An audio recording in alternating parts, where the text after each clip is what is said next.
The Amityville House. The truth behind the horror. On November 13, 1974, the house at 112 Ocean Avenue in Amityville witnessed one of the most shocking crimes in Long Island history. Ronald DeFeo Jr., 23 years old, grabbed his father's Marlin .35 rifle and methodically murdered his entire family while they slept. First were his parents, Ronald Sr. and Louise, in their second-floor bedroom. Then his siblings, Dawn, 18 years old, Allison, 13, Mark, 12, and little John, 9. All were found face down in their beds, as if something had forced them into that position. The most disturbing aspect was the silence. Neighbors didn't hear the 6 gunshots. The family didn't try to flee or defend themselves. It was as if they were under some kind of trance. Ronald Jr. later claimed that voices commanded him, whispering that his family was conspiring against him. The next morning, he walked into Henry's bar as if nothing had happened, drank a few beers, and casually mentioned that something terrible had happened at his house. When police arrived, they found the most bizarre scene of their careers. The investigation would reveal details that the media never fully disclosed. Seeds of a mystery that would haunt Amityville for decades. Detective Dennis Rafferty would never forget his first glimpse of the DeFeo house. Something was fundamentally wrong beyond the obvious massacre. All the clocks had stopped at 3:15 a.m., exactly at the estimated time of the murders. During interrogations, Ronald Jr. provided details that didn't make sense. He described shadows moving through the house, whispers coming from the walls, and a presence that constantly watched him. Psychiatrists initially attributed this to guilt and trauma, but other details were more disturbing. Neighbors reported seeing strange lights in the house weeks before the massacre. The family had complained about noises in the attic and basement, but never found the source. Louise DeFeo had confided to a friend that she felt eyes watching her while she cooked. Strangest were the ballistics evidence. 6 people were killed with 6 shots, but experts found marks from 7 shots in the walls. The 7th bullet was never located, and the mark on the wall didn't match the trajectory of the other shots. Rafferty began to suspect there was more to the DeFeo story than a simple family homicide case. The house held secrets that the official investigation preferred to ignore. Researching historical records, Rafferty discovered that the house on Ocean Avenue had a dark past. Built in 1924, it had witnessed at least 3 unnatural deaths before the DeFeos moved in. In 1939, the first owner, Henry Morrison, committed suicide in the basement after losing his fortune in the Depression. His wife found him hanged, but always insisted he was incapable of such an act. In 1952, the next family lost their 8-year-old son, who mysteriously drowned in the canal behind the house, despite being an excellent swimmer. More disturbing was the discovery that the property was built on ancient land used by the Shinnecock Indians as a sacred burial ground. Colonial records mentioned that settlers had desecrated the site in the 1600s, removing bodies and artifacts. The DeFeos had bought the house in 1965, but never felt completely comfortable. Neighbors remembered that Ronald Sr. frequently complained about presences and negative energies. Louise developed an obsession with religious symbols, filling the house with crucifixes and holy water. Rafferty began to wonder if the massacre was the result of supernatural influences, an idea his superiors vehemently rejected. But he would continue investigating on his own, even after the case was officially closed. 13 months after the massacre, George and Kathy Lutz bought the house for an absurdly low price, $80,000, for a property valued at $130,000.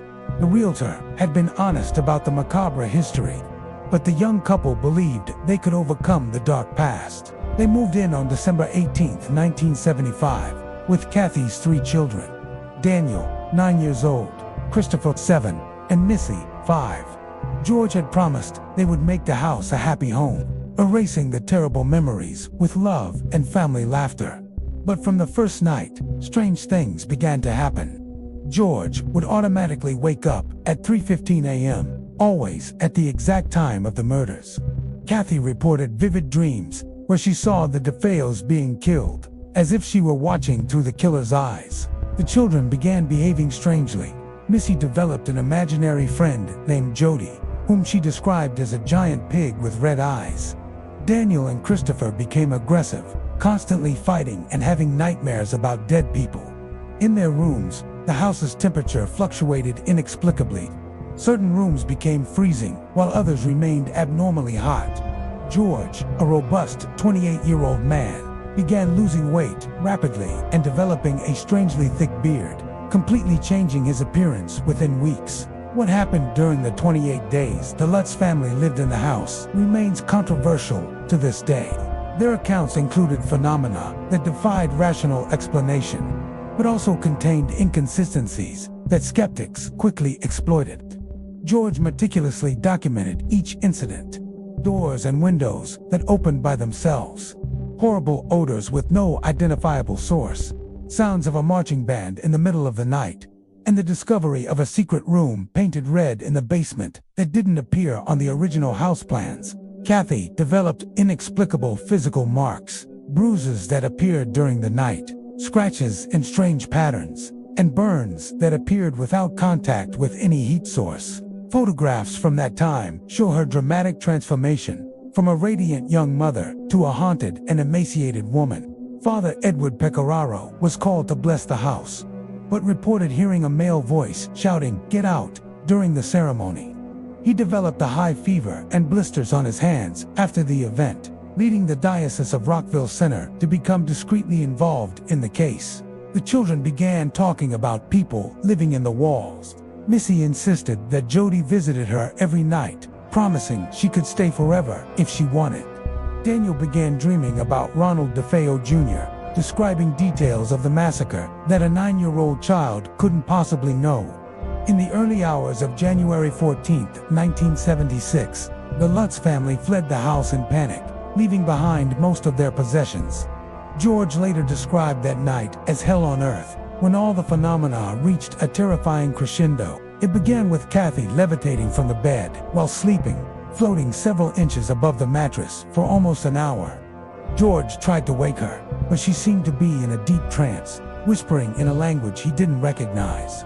Simultaneously, the children began screaming in their rooms. When George went to check, he found Missy having an animated conversation with an invisible presence at the window.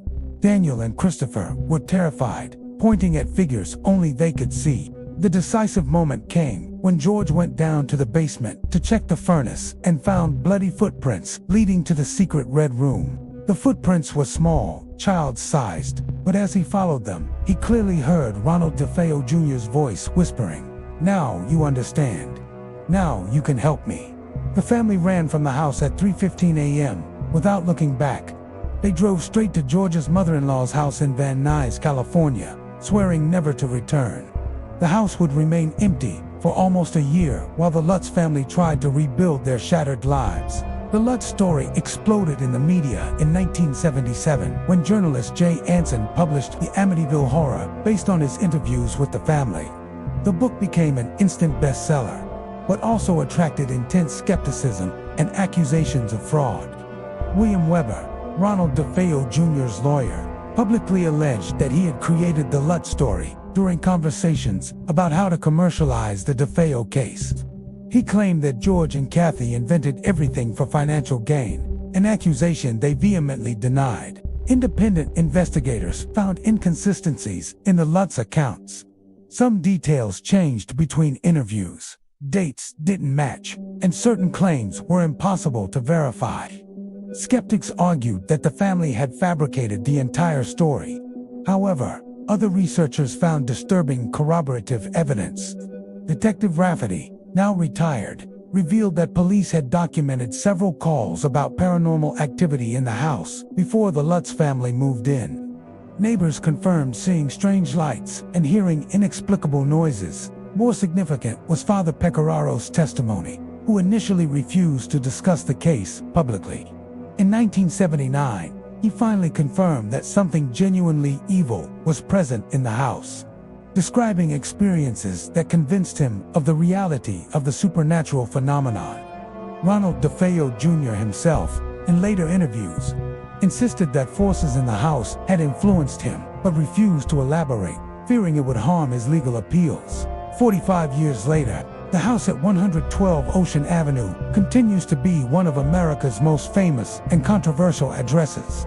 Sold several times since the Lutz family, each new family has faced a challenge of living with its dark reputation. The family that bought the house in 1977 lived there peacefully for a decade, reporting only occasional minor phenomena.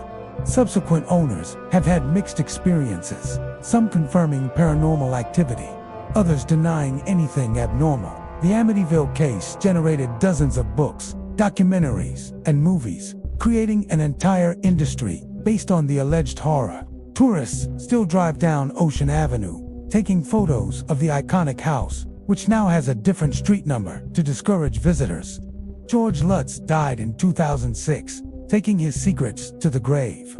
Until the end, he insisted that the events of 1975-76 were completely true, refusing to admit any exaggeration or fabrication. Kathy passed away in 2004, also maintaining her version of the story. Ronald DeFeo Jr. remains in prison, serving 6 consecutive life sentences. In rare interviews, he continues to allege that he was influenced by supernatural forces, but the details of his claims have changed over the years. The truth about Amityville may never be fully known. Was it a genuine case of supernatural horror, an elaborate hoax, or something between the two extremes? The house keeps its secrets, leaving each person to decide for themselves what to believe about one of America's most famous horror stories.